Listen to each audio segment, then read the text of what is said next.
This is for the players.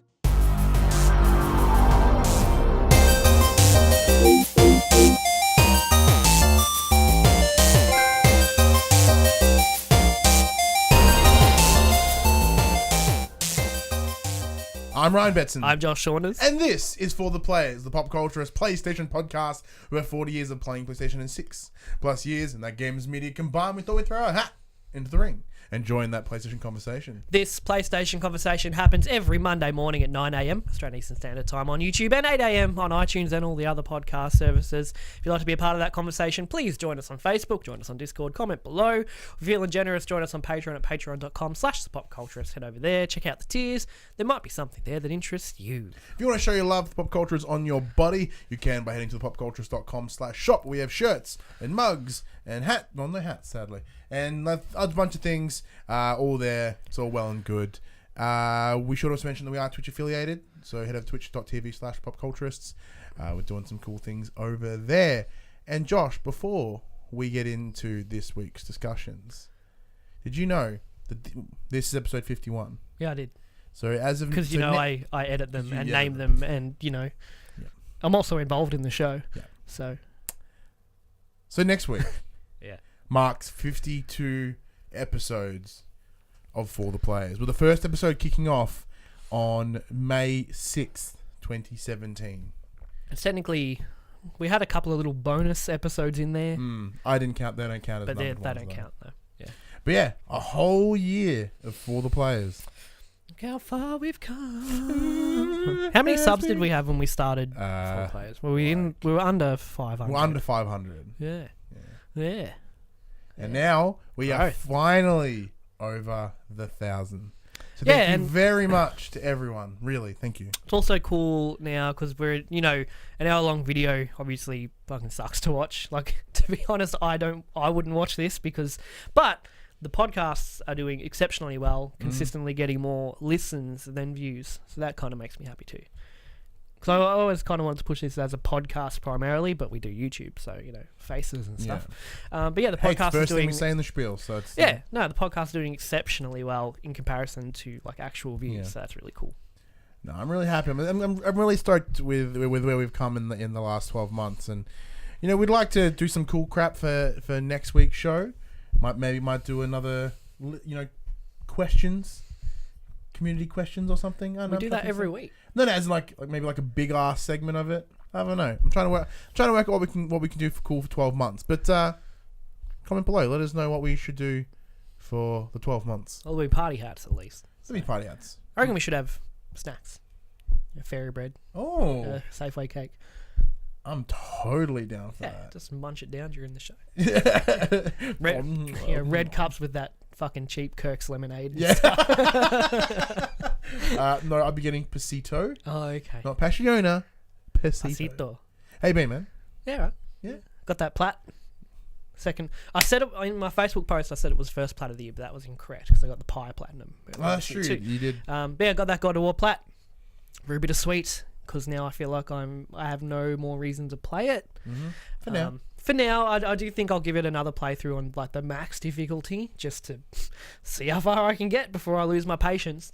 But yeah, it was nice to get that plat, and now I'm in that black hole of well, what the fuck do I... So, dabbling on Fortnite and Rocket League as I usually do, just in and out. The new Fortnite season starts on Monday, so that's cool. New rewards and stuff to gain for a while. And Rocket League's always fun just for a bash. But yeah, no, very satisfying platinum. We will be talking God of War later. Will be spoilers. I'll do a big spoiler thing before it. So not quite yet. So don't turn away just yet. No, we'll get through the news and stuff as usual. Yeah. Bittersweet because I was so excited for the game. I enjoyed it so much, and now I've got that plat, and now I'm like, well, there's nothing really more for me to see anymore. But yeah, I'll play it on a harder difficulty just for shits and giggles, I think. I've been pretty good this week, man. My voice has been in and out, which is still frustrating. Hopefully it stays. Probably go back and listen to episode 1 and you said the same fucking thing. Oh yeah, the journey of just my throat and my sinuses in the last 12 months. Riveting. That's the true story. That's the true hero of this story.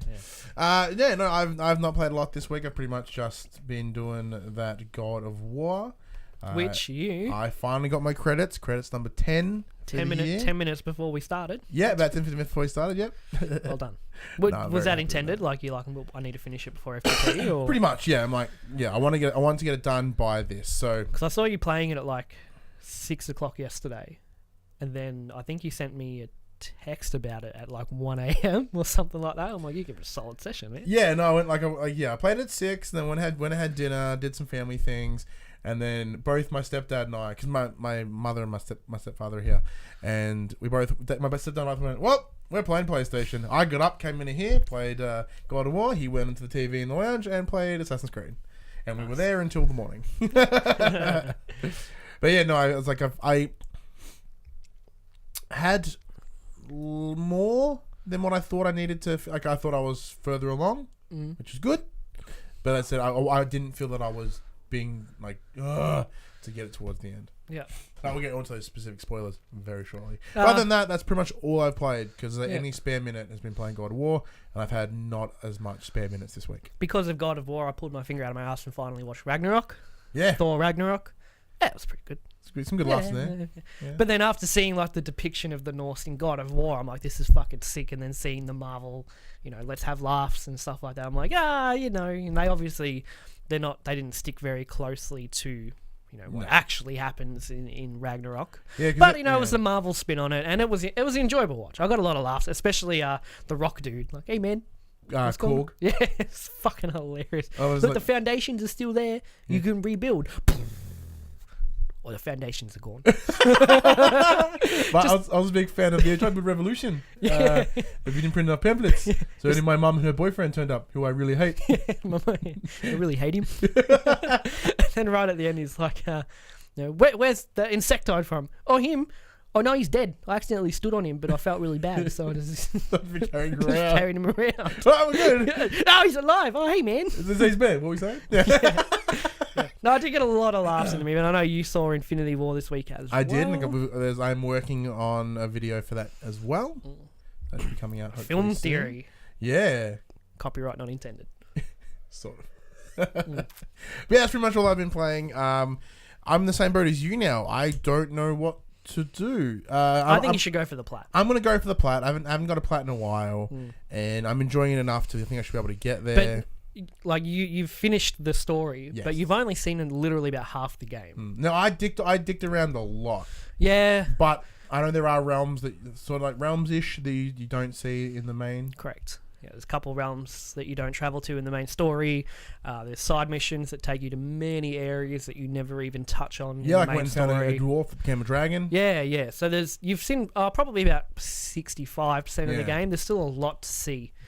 But we'll get more into God of War later, as we go into now. The news! We inform you, the players, as the name suggests, in the section called Inform the Players. We tell you about all the PlayStation news that happened this week. It's kind of difficult finding news this week, just filtering through all the Infinity one War bit of this, news. Infinity War that, God of War, how to do this, how to do that, just article after There fucking is one bit of article. news that you did miss, but we'll quickly glaze over that now. Go on then. Full reveal trailer for the new Tomb Raider game, Shadow of the Tomb Raider, coming out in September. Yeah. It looks to be taken in the jungle, like Aztec-y jungle, so it looks like they're going a bit more kind of... The Mayans. Yeah, the Mayan, because if you think back to like the original Tomb Raider, there was a lot of jungle, there was a lot of those Temples. sort of temples and stuff. Yeah. So it looks to be heading back in that direction, which is kind of cool.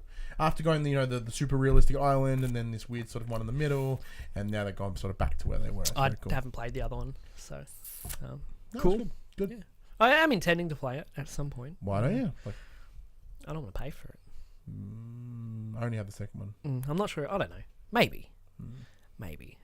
It's pretty good. It's like Uncharted with a woman. Yeah, I know. I know. I know what it is. Yes. Okay, number 2, Detroit Become Human developer Quantic Dream is allegedly actually confirmed. Should have deleted that allegedly, but anyway. Suing French media outlets for negative press coverage of working conditions at the studio.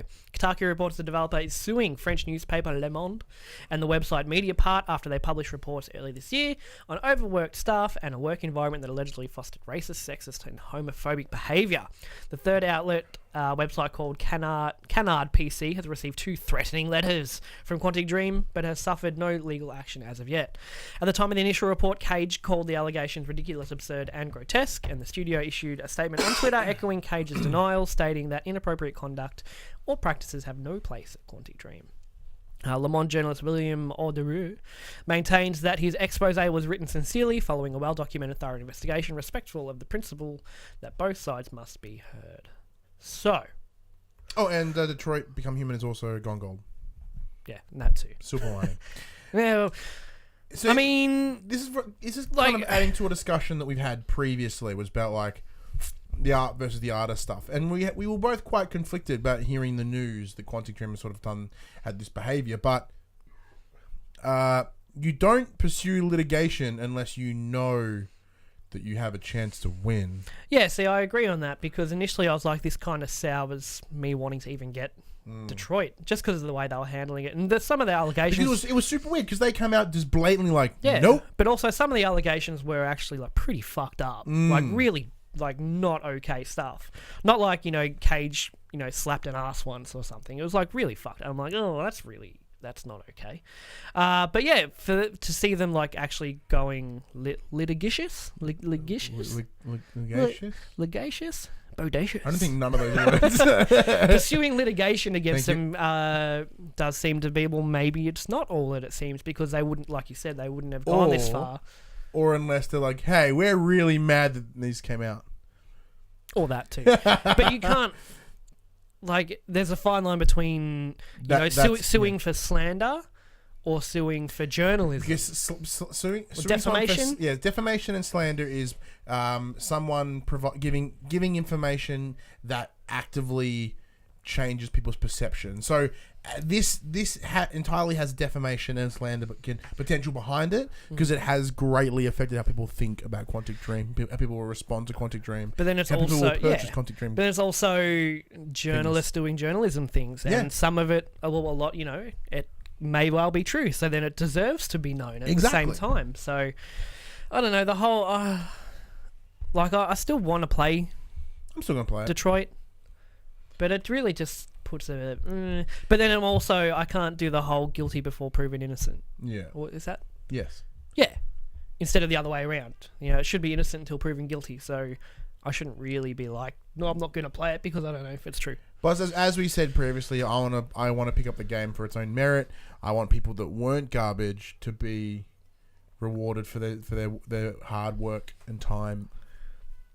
Well, speaking of suing, Epic Games is pressing forward with their lawsuit against a minor who was caught cheating in Fortnite, thereby violating the terms of service, despite attempts from the boy's mother to have the case dismissed.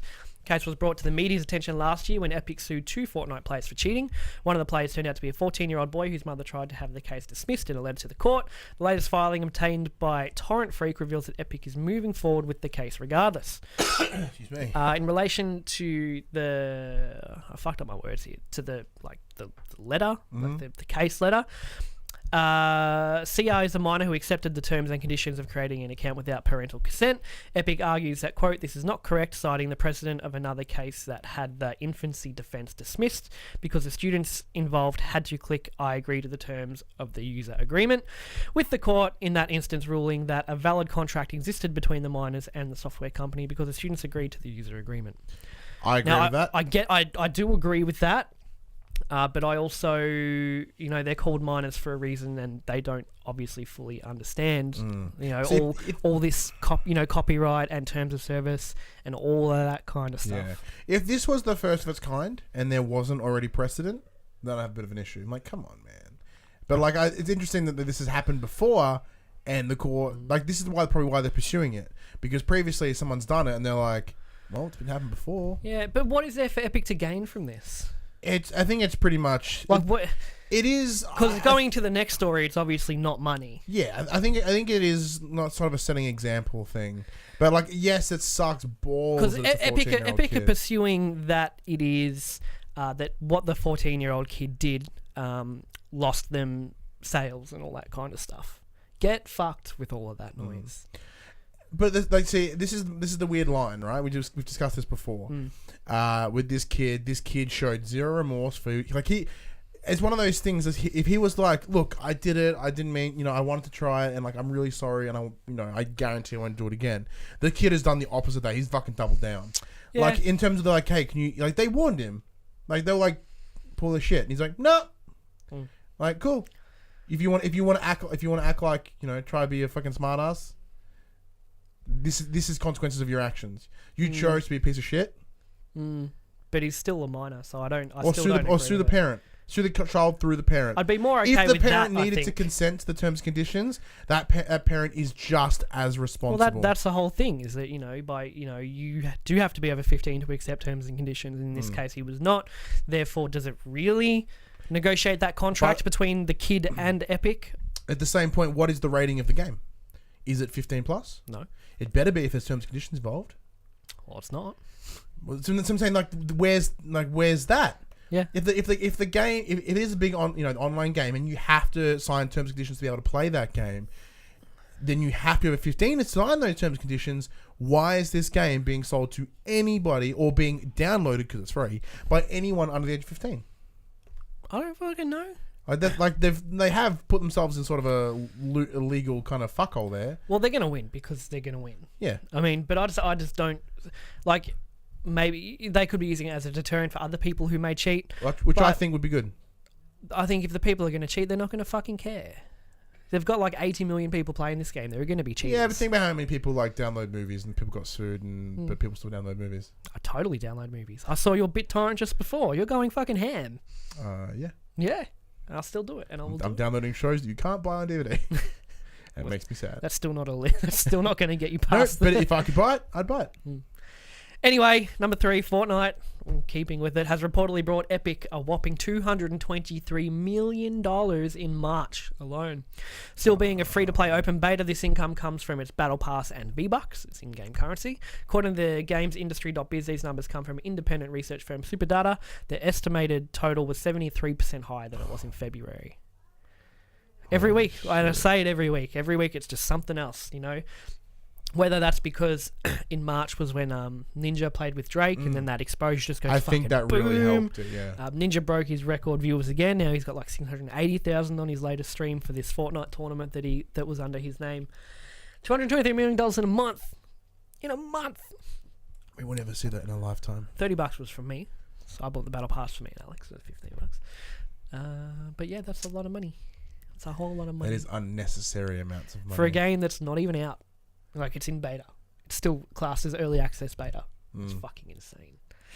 Number 4, the Avengers Infinity War Iron Spider suit has been unveiled for Spider-Man on PS4. As detailed on the PlayStation blog, Peter Parker's shiny new gear from the upcoming, or now out, MCU film is one of the 3 suits included in the Spidey suit pack pre-order bonus. The Avengers Infinity War Iron Spider suit has been unveiled. I copied and pasted the same thing twice. But Marvel also sent Insomniac. It is Insomniac. The CG assets from Infinity War so they can make it as faithful as possible. That's cool as. It really shows Marvel's doubling down on this, their new their new game, the new way of doing model, so the idea of give it to the best people, support those and best support people. them as much as we can, and they're doing that, so that's really, really cool. It's fucking fantastic. You know how last week I said I really wasn't into that game? I wasn't feeling it. I watched some trailers again the other day. Kind of feeling it. Would it be because you've seen Infinity War though, and you're like, yeah, Spidey? Yeah, probably helped. Yeah, probably. Yeah, but yeah, it's just cool to see Marvel doubling down on this.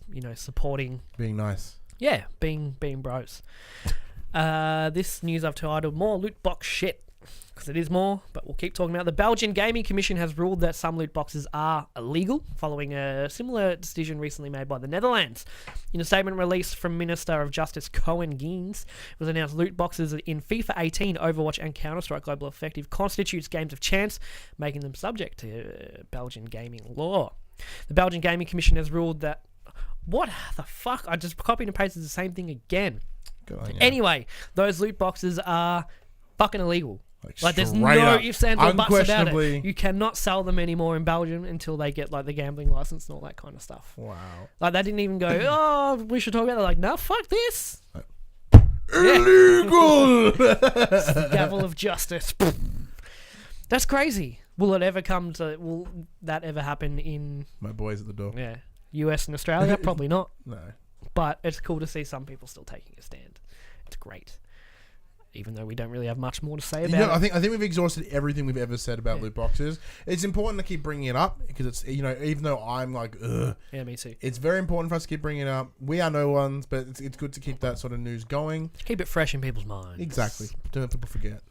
Your PS Plus games for May 2018 have been revealed. Fine. Yours, just yours. Everyone else gets something different. Oh. They get better games than you do. For Vita, you get Ferment and King Oddball, crossbar with PS3 and PS4. For PS3, you get Eat Them and Risen 3 Titan Lords. For PS4, you get Beyond Two Souls and Rayman Legends. So it's just before, before Detroit Become Human, get Quantic Dream's last game. Yeah. They're not as good as Heavy Rain. Still alright. Beyond Two Souls come 2 in the works now. No, it's Beyond Good and Evil, I'm thinking. Yes. Yeah, Beyond Two Souls was the one with Alan Page. That's and, right, yes. Other people. That guy. He played Doc Ock. Yeah, I know that. Not Doc Ock. Green Goblin. Willem Dafoe. Yeah, Willem Dafoe. Huh, cool.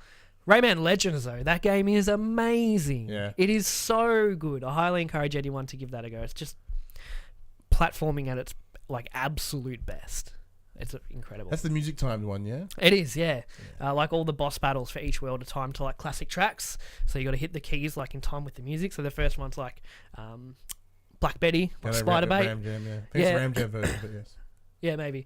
There's a bit of Queen in there, so you're platforming to Queen. It's awesome. It's so good. And the top selling games for week ending 22nd of April 2018 have been revealed. Number 10, NBA 2K18. Number 9, COD World War 2. Number 8, Rainbow Six Siege. Number 7, GTA 5. Number 6, Uncharted Lost Legacy. Number 5, Crash Insane Trilogy. Number 4, FIFA 18. Number 3, Yakuza 6. Number 2, Far Cry 5. And number 1, of course, God of War. We should also mention, because we probably should do this as well, when we run through our news of the week, if there's any big sales or anything happening on the PlayStation 4s. There is a sale on right now called Made in Japan, where it's a bunch of Japanese-made games up for on cheap. I think Metal Gear's in there. You've got some of the Yakuza ones in there. Metal Gear, Yakuza, Resident Evil, Dragon Ball, Tekken. Bunch of good games in there running for some pretty Persona, cheap prices. Nier Automata. Yep. All of them, I think. A lot of games in there, I'm like, because I'm always like, Japanese games are alright. And I looked at this, I'm like, I want to buy that one. Oh, wait, these are Japanese? I want to buy that one. I Am Setsuna is on special. I've been interested in that for a long time, but I haven't quite pulled the trigger. I don't know. I'm still on the fence. Yeah, I think I might pick up Yakuza Kiwami. It's like the remake of the first one. You do realise it's all in Japanese, though? That's fine. There's subtitles, right? I think, yeah, there is. I fucking hope so. I'm going to have a real hard time. Coming up on episode 52, Ryan speaks Japanese. Konnichiwa, Ryan Betson. Konnichiwa, this is for the players. Hang on. I need to see what that is in Japanese now. What, this is for the players? Yeah. Japanese to English translator. This will be wrong because Google Translate's always fucking dumb. But it'll be in Japanese I want the other way characters. around, don't I? I want English to Japanese. This kono is kono wa. Put the actual sentence in there because maybe they're doing this is for that. It is too. All right. Kono wa senshu no tame desu. Yay! I like this game. But no, I'm very keen to jumping in Yakuza Kiwami. Apparently it's like GTA, but in Japan. Yeah. Sounds dope. Because Yakuza 6 looked really good. I've watched a few reviews on Yakuza 6 and it looks fucking like doing karaoke and then just beating the fuck out of people. Yeah, it looks like there's a real lot of dumb, fun side missions. Yeah. But that's it for the news this week, Ryan, as we move into the segment where we chat to the players about God of War spoiler mode. Let you know now, this is no holds full-blown barred spoilers. We are talking anything and everything that can be a spoiler in this game. We're probably going to touch on it. Yes. So if you haven't finished the story or the game, get the fuck out. We won't judge you for it. Come back later. Come back at a later date. This video is not going anywhere. Also, timestamps in the video description so you can skip ahead of this particular segment. Exactly. Should you wish. If you do want to skip this and come to the questions and where the video ends up, that option's there for you too, of course. But Don't say you haven't been warned, because you have. Yep. Spoiler warning. Final one. God of War. Let's go. Hang on. They're gone. Doesn't take long to hit pause or stop. Give them time, because like, what if they're like, what if the podcast is like, oh fuck, and they're fumbling in the car, Like driving. Just yeah. And then as they crash and come to, it's like, holy shit. God damn it, Korewa Senshu no Temedasu. So yeah, Where do we start? I'll let you run this, and I'll bounce off you. Yeah, well, I've brought a lot of. I'll get into this a bit later, but I've brought a lot of like all the nods in the game that are like, you know, actual Norse mythology, some theories and stuff like that, tying in and like expanding on why certain things happened in the game the way they did based on the actual mythos. But let's just talk about. Okay, so we'll get into before we get into the lore side of things, we'll get into one thing that blew me away. And look, I'll happily talk about this all day. This game has made me weep many, many times. This is not going to be structured. We're going to be thinking of things going, oh yeah, and this bit, and that bit, and this. But the one thing that really blew me away in like a holy shit, why am I getting emotional about this weird way, was when he's like, I have to return home. Then I must return home. And then he goes home and then he fucking rips part of the house and pulls out the bloke's house. No, but that's, you were supposed to, because like we said this last week that the emotions don't need words. You can see by body language and facial expressions like what's going on. And when Kratos is on that boat ride back to his house to get the Blades of Chaos, you see defeat, you see shame, you see pity, regret, but it's all for the purpose of saving his son, of course. But you see that just the way he's like riding the boat, and then he's like just absent-mindedly touching his wrists. Yeah, and then when he gets back to the house and he opens the thing, and he pulls them out, he opens the like cloth and the shakes, and then you see him kind of like stretch the arms and put them together. He's like, because this is what I don't. I want to be 1,000 steps away from this. Yeah. This is not where I want to be. This is not what I want to do. Because timeline-wise, I'd assuming since God of War 3 to 4, it's probably been it's been a decade plus. Minimum. Because Atreus seems to be about 10, 11 years old. I think it's been longer than that. But then you don't know the time that's gone between before he obviously met Faye, Atreus' mum. I could say 2 decades. I would say about 2 decades. I reckon good 2 years. How old would you say he was at the end of God of War 3? Maybe 30? It doesn't really. Doesn't really matter. Immortal. Oh yeah, I suppose. Yeah, a lot of time has passed. Yeah, I'd say a lot of time has passed. Mostly because like he's been, he was like, I don't think he came there and went, hey, what's your name? Faye. Yeah, make babies. Let's bang. Yeah, I don't think it's been like that. I think he kind of there's a lot of like sort of self-exile and sort of hiding and then coming hermitish. Yeah, and we don't know obviously how long it took him to travel from Sparta to Midgard. However, that fucking worked either. So yeah, it's been a lot of time, but at the end of that scene was also acceptance when he's having that discussion with Athena, and she's like, "You'll always be a monster." He's like, "Yes, but I am no longer yours," which is great because it's like he's like, "Yes, I'm putting on these chains again, but it's my choice." Yeah, this is like although these are the symbol of my slavery to you, this is my choice to put these back on.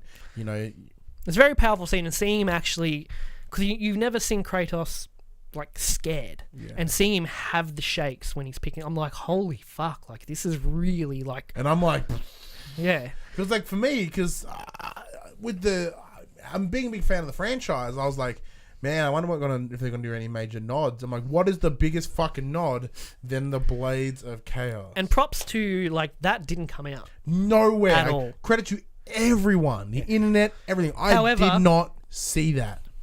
When I finished the game, I did start watching videos on YouTube, and like they're in the thumbnail of some videos. I accidentally released a photo this morning on Twitter because I was the credits, and I just took a shot of the TV. That's how I nearly spoiled it for you. Yeah, because I did the same thing. Ending credits. I'm not going to take a screenshot and send it to Ryan, but I had the Blades of Chaos on my back. Yeah, I put it on Twitter. I'm like, man, I'm so fucking sad. And then Buddy Dylan from Explosion Network was like, hey, spoilers. I'm like, oh fuck, pulled it down and then cropped the photo so you can't see it. Yeah, but see, that was unintentional. Whereas if you put it as a thumbnail on YouTube, that's intentional. I fucking hate it. The amount of spoilers in thumbnails on YouTube 2 days after the game was out was absolutely disgusting. Anyway, very well hidden up to launch. I didn't see it coming. No. The little cameo from Athena was cool because it reminds you well, obviously she's still kicking about in some fashion. You don't really know if it was like just his mind fucking with him, or if she actually, appeared in spirit form or whatever to like taunt him. But it was a really good nod back, and whether that actually has any implications going forward. Maybe Athena working with Odin because she knows what Kratos can do. Or, The gods are chummy. yeah, chummy gods. God of chum. Chum bucket. How far can we go with this? But no, it was really, really like that. That's, to me, that's when the game was like, this is a 10 out of, like, not that we rate, but I was like, this is a 10 out of 10. Like, this moment itself just... And you didn't really get that again until right at the very end of the game, which was emotional in its own right as well. But for me, like, it was the journey as a whole. Like, you see, like, at the start of the game, you hear from Atreus when you step into the light in Alfheim, and you can hear Atreus talking to Faye, and he's like, he doesn't like me, he doesn't know me. Oh. And, Kratos is hearing all that, and, why couldn't it have been him instead of you? It leads you to believe that, because, he's out hunting all the time, leads you to believe that Kratos doesn't really know Atreus that well. And Which is what I sort of gathered from the start of it. Yeah. But like, she taught you to hunt. Like, how the fuck do you not know if he knows how to hunt or not? Well, he's obviously not been there. Yeah, like you've been off doing something. What? We don't know. Yeah. But like that exact moment broke me. Yeah. Internally. But then right up to the end of the game, you see how far that relationship has come. And the game itself wasn't so much about the destination. Like, to take Faye to the highest point, which ended up not being in Midgard, but Jotunheim. That was just like, okay, that's the goal. And we know we're going to get there at some point. Shit's going to happen. But it was that in-between that was really, like, seeing... Even to the point where Kratos is, like, cracking really dry jokes. And you're like, that's fucking hilarious. But for a kid, that will be so cringy. But just seeing that relationship build up. And then, everything in between... and this is something I read on Reddit, which I'm like, that's actually kind of true. In the previous games, Kratos was fueled by anger and revenge. Correct. This one, he's fueled purely by fear. Fear that Atreus is going to end up like he did. Fear of his past. The whole game is motivated by fear and adapting to that fear and trying to overcome you it. would understand this when you become a parent. Your fear levels fucking skyrocket. Yeah, but he's been a parent before. Yes, Fear of what happened to his last family, and that was such a unique spin on Kratos, because you never expect him to be scared. It's fucking Kratos. So I thought that was a really interesting point too, and I'm like, yeah, that makes sense. What I really loved and sort of hit me in like a big way was sort of the discussions with, once they have that discussion about, like, I'm a god, you're a god. No, yeah, just that moment where he's like pulling the boat. It's like, I know the truth. You don't want me here. And then it's like, I'm a god, boy. Oh, like the music. And I was you like, can see the sense of relief in his face as he says, he goes, And but it's the delivery of that line as well has so much power behind it. Like Christopher Judge. I thought it was Judge. Judd's, I think, a Carlton football player or something like that. Chris Judd is a Carlton football player. But just the delivery of that line, like, I'm a god, boy. And I was like, oh, damn. And it was relief to me as well. I'm like, he said it. He got it out there. And then, of course, Atreus turns into a little cunt. Whatever. He's like, I'm a god now. I don't give a shit. We can do whatever we want. Mimir's like, are we really just going to let that sit there? Not quite sure that's the message that's trying to... Because Mimir will get into another discussion about him and himself. But speaking about like the revealing, like later on when it's just sort of the battle, you've got who's the witch chick? What's her name? Freya. I almost said slash Frigg. We'll get into that as well. Freya. So Freya is there, and she's like, tell him, and then he has to have that discussion. You can see it in his anguish in his face. Yeah. Where he's like, I killed my father. Killed many deserving. I killed many undeserving. Oh man, the fucking hesitance in like his delivery and like has I killed many, and then like the pause and like and many the performance here is just out of this world. Like through and that translates to all the voice actors. I think everyone fucking nailed it. But like it's from that and then having to explain, it's like. Apparently, this is what we do here. We kill our parents. Yeah, but that whole message, because Kratos says this twice. We must be better. We must be better, and that is like really fucking deep. Because because Atreus, after he finds out he's a god, he goes off the deep end a little bit, where he's, that real cocky, which you'd kind of expect from a kid, as much as it shit me as an adult. Where you command him to like fire an arrow, it's like whatever. I'm like, shut the. Oh, you say it one more fucking time, I will end you. I even tried throwing my Leviathan axe at him, but it doesn't. The reticle disappears when you're pointing at him, like in aim mode, so you can't actually peg it. But he does go off that deep end, and Kratos brings him back. Like, we must be better. But I love that in terms of like outside of the context of that, like that's one thing you do. You want as a parent, you want your child to have better and be better than you. Yeah, and like that hit me personally as well. Like, that's the big thing. You always want them to do well, and I was thinking about that, and I was like, yeah. And when he repeats that line later, when Baldur is strangling Freya, and he's got him in that headlock, and he's like, the circle must end. Yeah, the cycle must end. We must be better than this.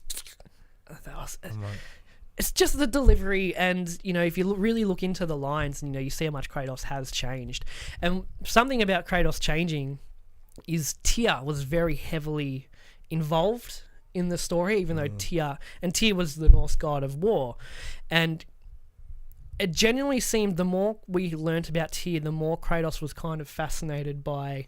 So because he Kratos as the god of war, he was the god of war, legitimately, just fucking up people.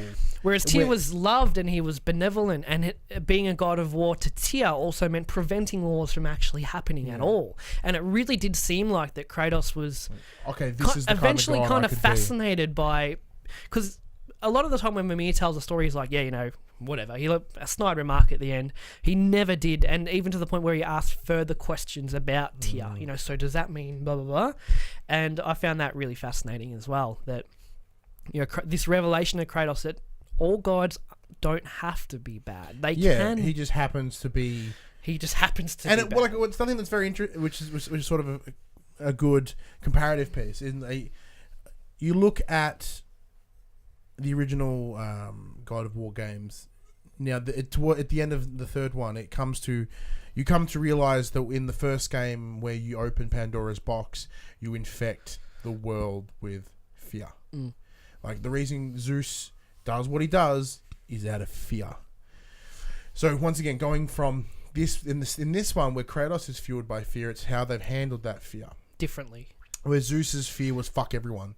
Like his fear was very violent. What's the word? Yeah, violent, but also like what's the word? Always looking over your shoulder. Paranoid.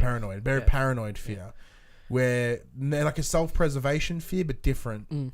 Where Kratos' self-preservation fear, well, it's actually fear to protect his family, not fear to protect himself. But also not fear of the cycle of the son killing the father, because at the end, after you've killed Baldur and you're rowing away, Atreus says, does that mean you'd be okay if I had to kill you?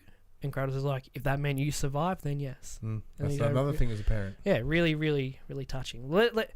With Tyr, you see all these shrines about Tyr. Obviously, he can realm travel very quickly. He's visited a ton of other. Holy shit! By the way, when you find that random board with, I recognize that symbol too well. Yeah, I'm like, that's the Omega symbol. That's Greek mythology. Then down the bottom right hand side, I assume there's Japanese, there's Egyptian, and there's Celtic on that board. Yeah, so I saw the Celtic one.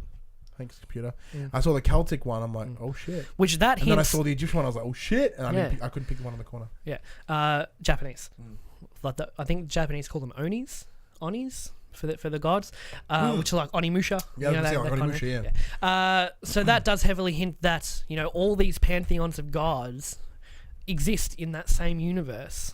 Just in different pockets or different realms or whatever you want to call it. So that's kind of cool too. Like that could be pointing at future stuff, or that could just be like this world is very expansive, but we're never actually going to go to these ones. I'd love to see. It builds the lore. It shows that this world is bigger than what this is. Yeah, and bigger than what we're seeing. Because Corey Barlow, creative director, has talked about how the reason they chose Norse mythology was because they want it to be isolated. They want to be able to tell this story in very sort of a key, very locked in area.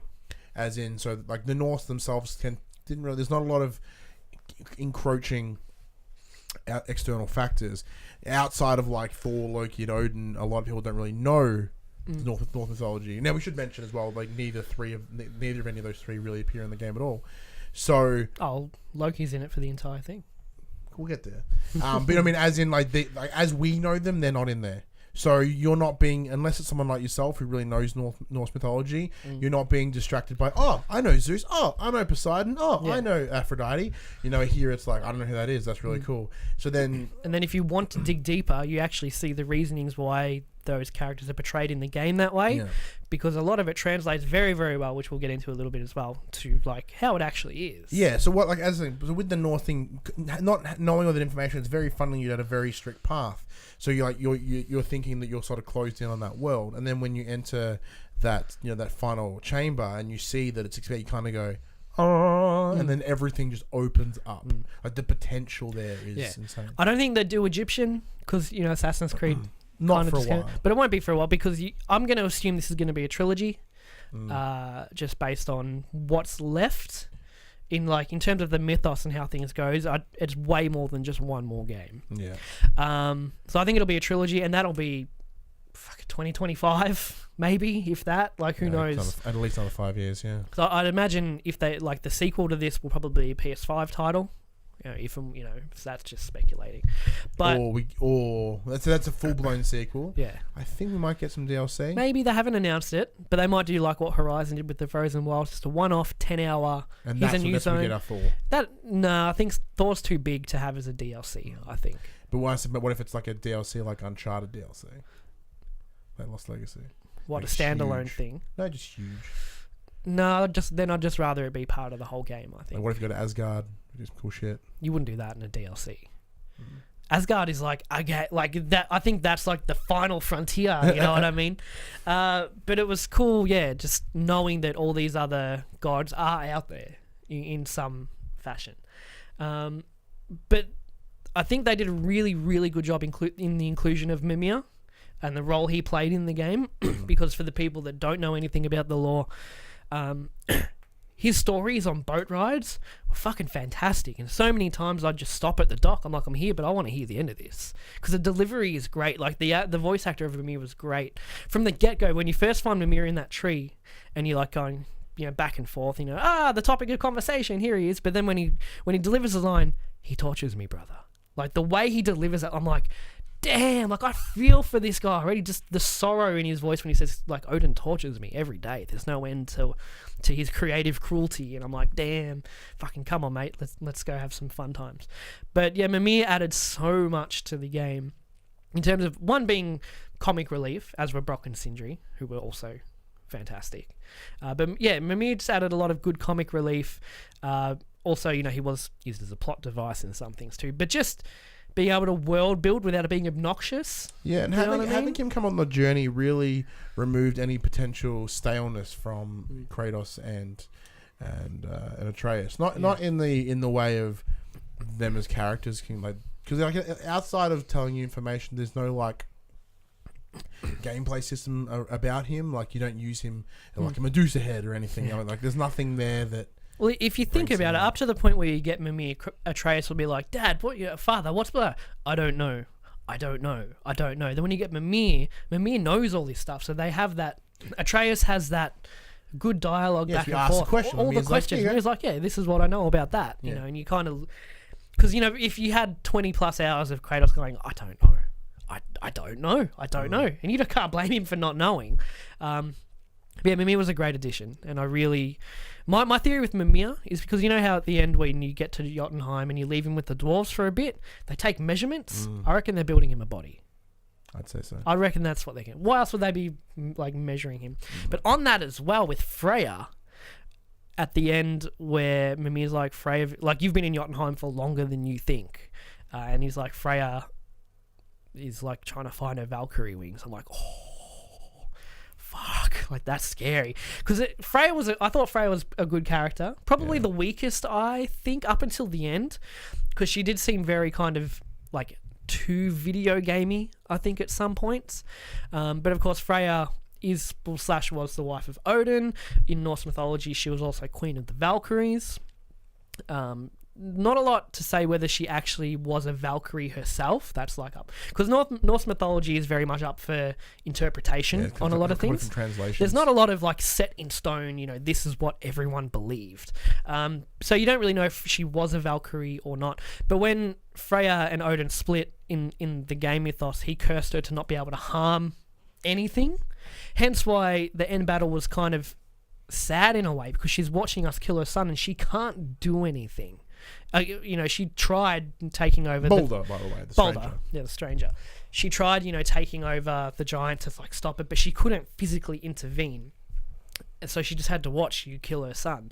And then at the end of the game, where it's like she's trying to find her wings, whether that's metaphorical for like, her warrior spirit, or whether that's she's actually got Valkyrie wings and she's gonna fucking wreck you in the next game. Because the Valkyries were the hardest bosses in the game by a fucking long shot.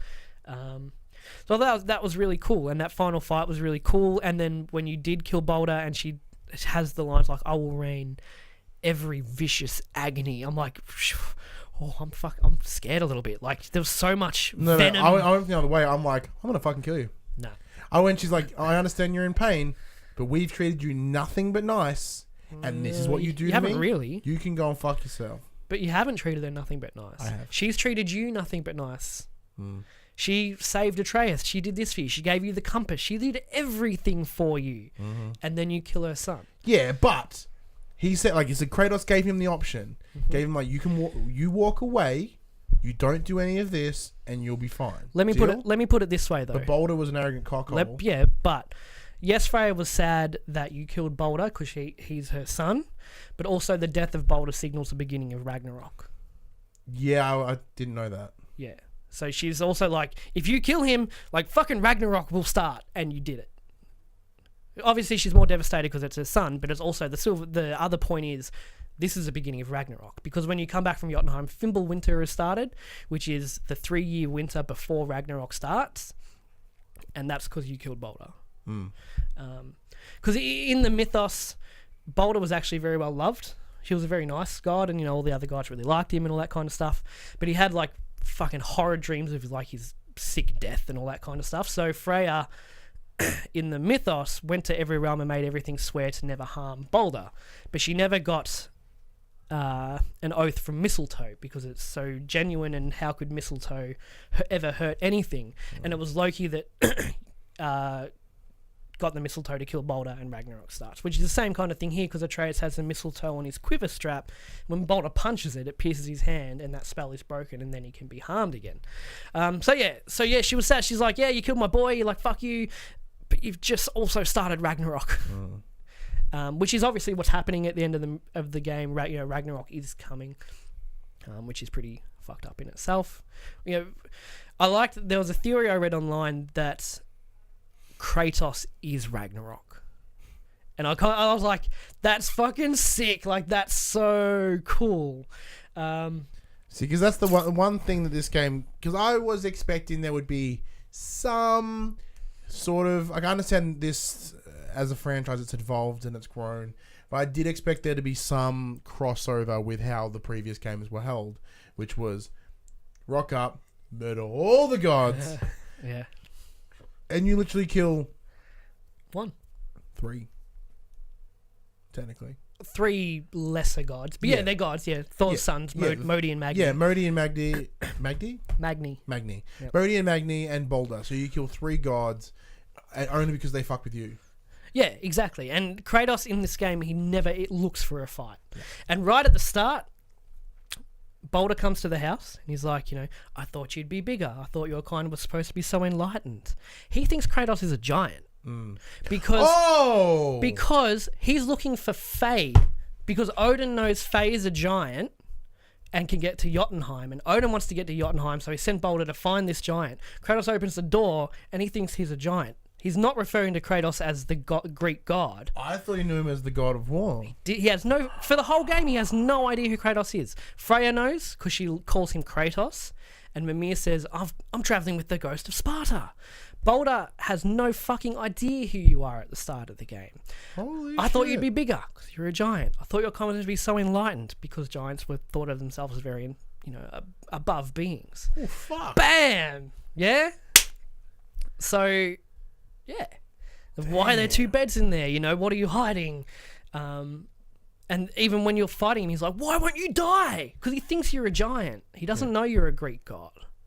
Yeah. Real cool. Boom. Yeah. Right? Real cool. Yeah, and for the whole game, he doesn't know that you are. Well, it's not implied that he figures it out who you are. But yeah, basically, he was looking for Faye. Loki's mother in Norse mythos is Faye. Faye, Loki's mum, because we find out Atreus is Loki at the end of the game. What a fucking We're already bombshell in that was. Yeah, but that makes like you call her Faye for the whole game, but in mythology, Loki's mum is called Faye or Lafoya. Like it's got some weird pronunciation, but it Like translates German, to. like Freya. But it translates to Faye. Faye. So there was your first like you know, and also in the runes at the end, right in Jotunheim with like the story. Kratos' name is there in runic, which he's actually referred to in every panel next to Kratos is named Farbauti, which is Loki's dad in the mythos. And Farbauti translates to like cruel slasher or like wicked slasher, like something along those lines as well. It's all there. Like it is all there for the entire game. Like the writing in the game and like going, because I played through it twice by now. Like when I played through it the second time, I'm like, oh, that's when I noticed like Boulder doesn't think he's a god. Like that's when I was like, that's what that means, you know? So just the writing was so fucking stellar. One quick thing, because we talked about Magni and Modi, like the doofus sons of Thor. When you're taking that boat ride to get the Blades of Chaos and there's a huge storm, I'm pretty sure that's Thor beating the fuck out of Modi. Because Magni just died.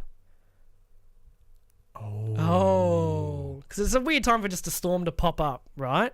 I'm pretty sure that's... Because the next time you see Modi, he's fucking beaten to a bloody pulp by Thor. I'm pretty sure that storm is Thor beating the fuck out of him for letting Magni die. There's just so many things, yeah. I've got a couple... Is there anything else you want to talk about? I've got a couple other little... I could gush about this game all day, but we're pretty much getting close to the end of the hour. So. When you go to Helheim... Yeah. There's that giant bird. The giant, they call them cock. And it's funny by today's standards, but they're giant cocks. Giant crows. Crows, not really crows. They look like anyway, ravens, when you first come onto that platform to get the heart of the keeper, and I saw that, I was like, that is fucking, like, that's Dark Souls-ish. As much as it can, it's like when you see the boss in the background just watching you, and you're like, that's really fucking creepy. And then when you're on the boat going out of Helheim, it does actually chase you for a little bit. I didn't catch it the first time I played through, but I caught it the second time. If you turn around, it's actually like following you in the air. I was like, oh, fucking... I turned around and there it was. I'm like, whoa! As you said that, my just got anxious for a second. Yeah, because it is actually following you. But in Norse lore, there's 3 of them. There's one in Helheim, which we saw. There's one in Valhalla and one on Midgard. When Ragnarok starts, they crow. Because Ragnarok is basically Valhalla versus Helheim and the giants, yeah? Loki leads the army of giants against Odin's army from Valhalla. So that's why there's crows. Like when Ragnarok starts, they all start cock-a-doodle-doing and, you know, shit's fucking on. Modi's little line to Atreus, you're going to be my new brother, because Loki is Modi's adopted brother in the mythology. Yeah. When Atreus finds out he's a god, first thing he says, can I turn into a wolf? Loki's a renowned shapeshifter. Like, he's the best shapeshifter. So that's kind of... That one I did know. That's a cool little, like, that one I did pick up on. The world serpent. He's like, Atreus looks familiar. Remember the first time he said, well, he's like, you're familiar. Because Loki is the parent of the world serpent. And Mimir tells a story on the boat that at one point Thor fights the world serpent on the world tree and hits the serpent so hard that he goes back in time to his birth. So the world serpent there, he's like, Atreus, you look familiar. Because later... That's dad. Wow. Because Loki has 8 kids because he's a bit of a whore. But the world serpent is one of them. And you see in the final painting, when the wind blows the painting off at the end, you see the world serpent coming out of Atreus' mouth. With Kratos. With, like, dead Kratos there. So the birth from the death sort of thing. Yeah. So, and that's why Atreus can also call the world serpent as well, like speak to him as well. Boy! What else have I got? Done that. Fuck, wrong button. Also, we hear the horn get called again. Don't know who that was. No. Just that was never revealed. Like who called the world serpent? We don't know. A lot of people are speculating there is some time travel shenanigans in this. That maybe it was Loki who called the world serpent the second time when we didn't see who it was. Don't really know. Mimir mentions he's Celtic, whether that... We're Scottish. Yeah. The character himself is Scottish. Yeah. So he said he's part of like the fairies and all that kind of stuff. So whether that is hinting towards later things to do with the Celtic, because we saw the Celtic symbol on the thing as well, which I picked up from playing Hellblade. Oh yeah, that's on sale in this PlayStation sale too. That's cool. And also in the final painting on the wall, you see Atreus walking with two wolves. The theory is that they're Skoll and Hati, the ones that eat the sun and the moon, also signaling Ragnarok begins as well.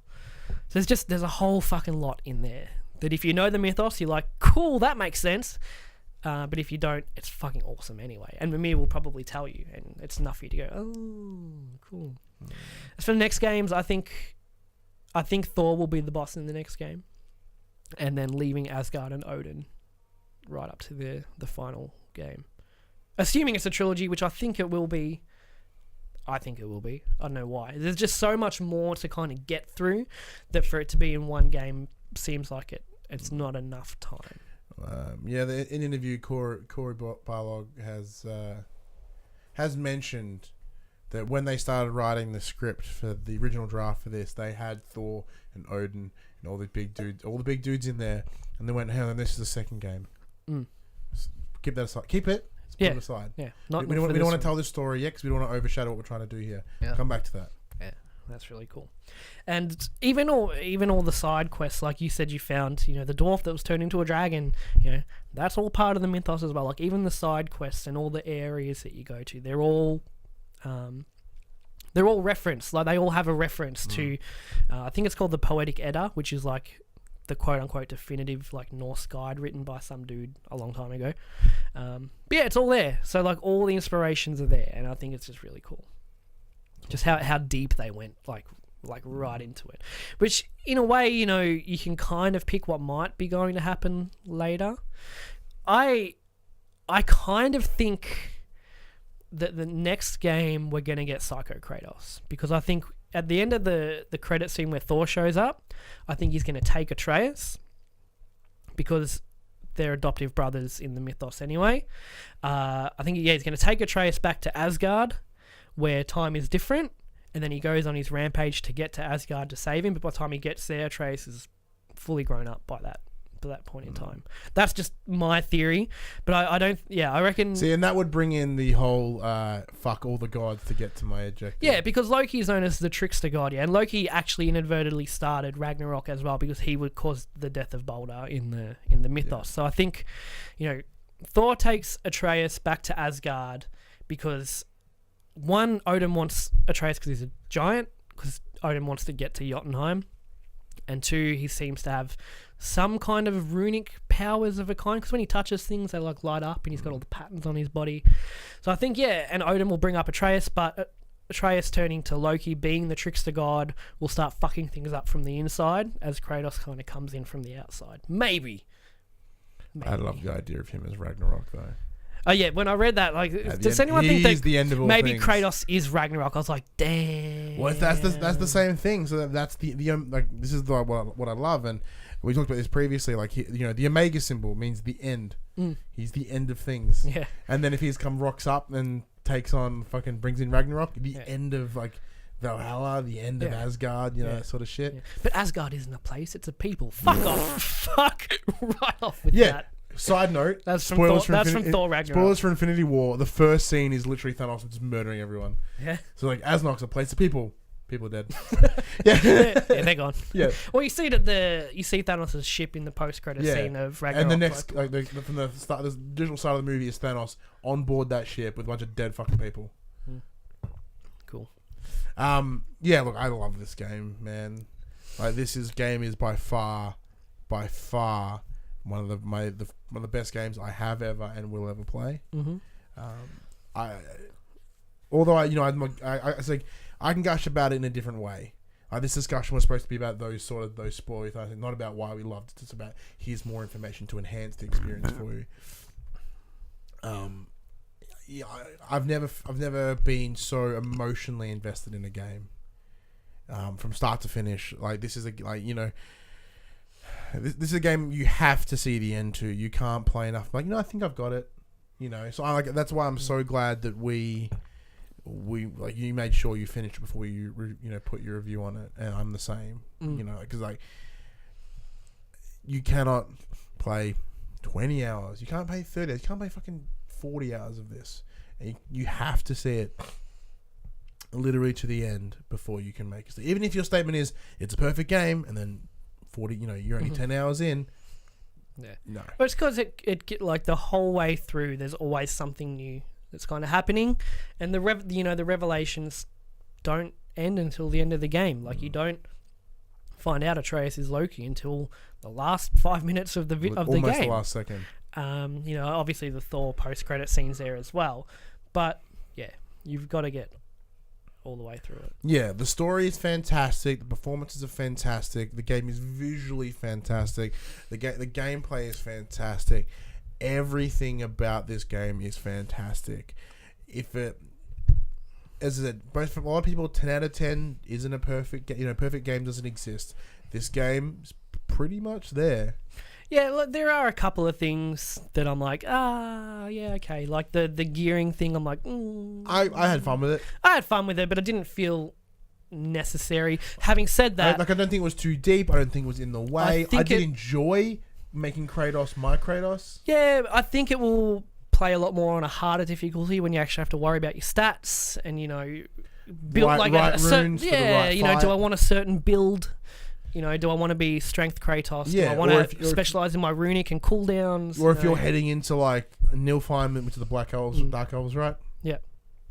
So if you're heading into Nilfheim, you want to make sure you're loaded out. Like, use the right runes that will have effect on... Nilfheim was the only time of the game that I'm like, I need to make a specific armor set for this. I fucking hate those Dark Elves. Nah, they're fine. A lot of people hate them. As in fighting them, they suck. Yeah. When you're doing the final, elevator thing... and Are you talking Alfheim? Yeah, what am I talking about? You said Niflheim. Oh, my which apologies. I think is the home of the Dark Elves, I think. Whichever the one that Alfheim is what? Whatever the winged motherfuckers with the spears, fuck them. Alfheim. Fuck them so hard. Nah, they're alright. Fuck them real hard. The boss was pretty tough. Like blinding you and shit. Yeah, that blinding was pissed me off. Once you upgrade Atreus enough with stun arrows, they're not much of an issue. Because I just fucking stun them and then fucking execute them. I like the executions with like the minor Dark Elves where you like fight with them for their trident and then just go and just like pierce them and then... Speaking of execute, like we're nearly done now. I'm just like, and this bit and that bit. When you execute a Wolvar, that's the first execution I was like, holy fuck, Kratos. Because he grabs it by the jaw and then just rips it down and all the skin just like rips the jaw. I'm like, that's Kratos. Like that is and that Atreus was like, Father, you're really scary sometimes. I'm like, yes, I am. Or even the troll, where after you use the troll to beat the pulp out of everybody else, like you fucking slam it right in the jaw twice, and the last one, and as they land, they go, the limp jaw. This game is fucking fantastic. I think it'll take a lot for me to find a better game.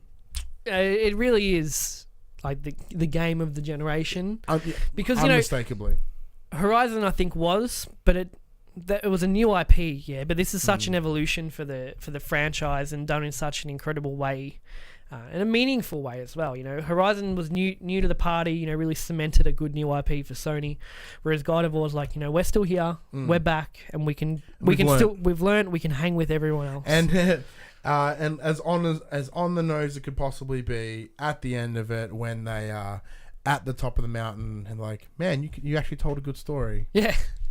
When he was, Atreus' namesake. I still cool. disagree with that statement. I still think there is certainly a good story in the old God of War. No way on the scale. I thought you were mentioning Atreus. When Atreus says it. You actually that very meta. Oh, okay. No, I didn't get that from it, but it makes sense. Yeah, like they're very on the nose of like, wow. You actually told a good almost story. Right. It's literally right at the end. It's like, no, you did just tell a good story. Like, fuck yeah, we did. I liked Kratos' like first attempts. It's like 2 sentences, and he's like, that's it? Like that's the story? Yes. Oh yeah, story about the tortoise and the hare. Yeah. The tortoise was slow and keen, and he was forward disciplined. thinking, disciplined. The hare was cocky. And the hare was cocky and rash, and he lost. That's it. But Jono asks, since both of you have finished, where does God of War rank in Sony's best exclusive? Number 1. Oh, I don't know, because I had these same kind of feelings when I finished The Last of Us as well. You can't get through it for some reason. Yeah, I can't sit through it. I don't know why you can't get through it, because I had the kind of... Mm. It's in the top 3 for sure. Maybe that's what I can finish. Maybe that's what I can do next.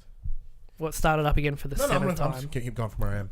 Yeah, maybe. You might get the same kind of vibes from it. In terms of what emotionally has punched me, because like gameplay and a lot of the PS4 exclusives. We'll stick PS4 exclusives for now. Like a lot of them have very, the gameplay is always rad. That's unquestionably, you know what I mean? Like it's always good. So I think God of War is probably the best one for me personally. As I said, the most emotional response I've had. Like that's what makes it different to other games. We play a lot of games. We play a lot of really good gameplay games, and we play a lot of good story games. But this is the only one to ever really like fucking penetrate me sexually and emotionally. Where second would be probably Uncharted 4 for the exact same reason. Like, throughout that game as they're doing the nods to the franchise as it was, and having played all of them, having that fucking connection to it, and then paying off at the end with... You ever finish it? No. It's fine. No, go. So at the end, when you meet the daughter... Oh, no, I did see that, because Alex finished it. And I watched it. When you meet Nate and Elena's daughter, and she's going through the cupboard and looking at all the things that they've done in the past, and I'm like, fucking weeping... You know what I mean? Like, for what I look for in why I play PlayStation, why I love PlayStation, they're probably my top 2 at this point. And then if you want really good gameplay games, obviously you go to like Bloodborne and those sort of shit. Yeah, but I mean, I was surprised gameplay-wise how well the Blades of Chaos translated to this new style and this new camera angle, because I didn't play a lot of the old God of War, but I recognised all the moves he was pulling off and all of that kind of stuff. I'm like, this still feels really fluid. And some of the runic moves, man... We didn't talk about that much. But this one runic move with the Blades of Chaos where he's like whip, like right hand whip, left hand whip, double hand whip, crossover whip, and then the big... It's all in the span of like maybe 2.5 seconds. It's just real like quick and fluid. It's so cool. My favorite from the original is the big spins where he jumps in the air and he just like fucking Tassie Devil spins it, or the big like cartwheel spins. Yeah, like that's the other one I love. It's like I think it's the exact one. It's like bang, bang, bang, and then the big fuck off at the end. Like that's one of my favorite ones, and it always works. I think another one with the Blades of Chaos. I know we're just talking dumb shit now, where he whips them both into the ground and then goes, and it's like a volcano comes out from it. Yeah. You got another one that's like a meteor fall too. He like slams the ground and then like little meteors go. But at the same point, that Leviathan axe is still fucking fantastic. Very, very cool weapon. Especially with like, I'd imagine... That Leviathan axe. That one. When you play in like the harder difficulties, like the precision throws do matter. Because I didn't play on the... You can kneecap motherfuckers. Yeah, you can kneecap them to trip them up. You can headshot them. You can pin them to walls. You can freeze them with it. So yeah, I think... Like I didn't have to worry about much of that because I didn't play on a very hard difficulty. Because I didn't want to. Shoot me. Throw an axe at me. But yeah, no, the gameplay was a lot of people were worried that the combat just wouldn't feel the same. And it doesn't feel the same, but I think it feels better. Everything about the game, the franchise has evolved to such a fantastic place. Where does it sit in your PlayStation exclusives? PS4 exclusives? Oh, I'll have to say top 3, but it's hard thinking back to like 5 years. Like, what else have I played again? Persona. Yeah, Persona, The Last of Us, and God of War. In no particular order. I can't order them, but they're all like those 3 to me stand out. Look, I think Last of Us will probably end up in that list because even once again, emotional response, like that first fucking that first scene alone, mess. Later on when you sort of get more revelations and stuff, it's like it's for. I think a lot of it comes down to what makes these games different. And I think, as I mentioned a minute ago, like the emotional connection is what does that. And I think Last of Us has done that to me. I just need to finish. You just always get interrupted by another game coming out. Yeah. I'm like, because that game's always going to be there because no one's really going to be too bummed if I don't talk about that game. But I need to finish it. Anyways, let's get into the drop. Yep. And then we'll head on out. I'm going to share with the players, right? Oh yeah, for sure. Oh yeah, whoops, I forgot about that. Me too. I didn't forget about it. I forgot big time. The drop game's releasing this coming week. City of Brass, PS4 digital. Dieland, PS4 digital. Dayland? Whatever. Guns of Icarus Alliance, PS4 edition, PS4 digital. Hex Tunnel Touch, PS4 digital. Hive Ultimum Wars, PS4 digital. Killing Floor Incursion, PSVR digital. Pirate Flight, PSVR digital. Super Mega Baseball 2, PS4 digital. That's it. That's it for the drop this week, Ryan, as we head into the segment where we share with the players entertainment, media, whatever you think our listeners may enjoy. I'll go with what I've done this week. I went and saw Infinity War. Infinity War was really good. This is meant to be for sharing, like, things people might not know about. You might think they might find interesting. You're going to have to remind me about this segment. We've done it for a year and we've only just started doing this. I come in, I gotta come prepared. Infinity War is fantastic. The same thing. It's sort of like 10 years on, 18 movies later. This is where they're at, where they're looking to reboot it. Now, granted, I didn't fucking cry or anything in it like I have in other movies. Like there was nothing about it that kind of emotionally punched me. Yeah. But there was one moment. But it's really good. It's really cool to see where things go. It actually ends on a really big down note, which I love. Rather than being like, and it's all corrected. It's like, no, you're all fucking sad. Yeah. I'm like, oh yeah. Yeah, give me that sadness. Yeah. And Thanos is a fantastic villain. He has levels and depth, and it's a true example of a villain that believes in their story they are the hero. They are doing what is right. So they finally got another good villain besides Loki. Correct. Well, yeah. So pretty much the top 3 villains are Killmonger from Black Panther, Loki, and Thanos. Everyone else can suck a dick. Cool. I'll share a YouTube channel called the Exploring Series. I stumbled across this channel when I was looking at God of War videos. Basically, it's a lore channel where he just finished wrapping up his take on Norse mythology, and then he puts up a poll and everyone can vote on what he does next. He's done Elder Scrolls, Norse mythology, Tolkien lore, like in the Lord of the Rings universe. Really cool channel, just for kind of, next one's going to be Celtic mythology. You're talking to God of War movie. Really cool channel. He's involved with the viewers. He lets everyone kind of vote on what video game or mythology to cover. He does like quick little 15-minute videos. He's all about this character. He's all about that character. Very cool series, the Exploring series on YouTube. If you're interested in any of that stuff, which I am, that's why I'm recommending it. Link in the description. Yeah, I'll do that too. That PlayStation conversation happened on a Monday morning at 9 a.m. Australian Eastern Standard Time on YouTube, and 8 a.m. on iTunes and the other podcast services. If you'd like to be a part of that conversation, please join us on Facebook, join us on Discord, comment below. If you're feeling generous, join us on Patreon at patreon.com/popculturist. Head over there, check out the tiers. There might be something there that interests you. If you want to show the love of Pop Culturist on your body, it's popculturist.com. On your baby. On your baby. popculturist.com/shop, where we have shirts and pillowcases and books and bags and all these cool shit you can buy. What other thing you should mention, as a Twitch affiliate, come follow us on Twitch, twitch.tv/popculturist. Come check us out on Instagram, man. I'm trying to do a ton of shit on Instagram, having some good funs. Some great photos of the axe back there that Ethan made for technology and gaming. Fantastic build with the PS4 as well. I've been dicking around with a bunch of other things. Yeah, this lights up and glows. How fucking rad is that? Pretty rad. And this is actually in my PlayStation. Well, it's not. Well, it's not, it but it can be in my PlayStation. So yeah, I'm not confident putting it back up there. Yeah, that's right. Fuck, it's so cool. It's so damn cool. But anyways, social media. Woo. Yeah, check out Instagram, man. I'm trying to do more things over there because it's fun. Yeah. But that's it. So I'm not gonna make it say that is and that was for the players. Okay, hang on.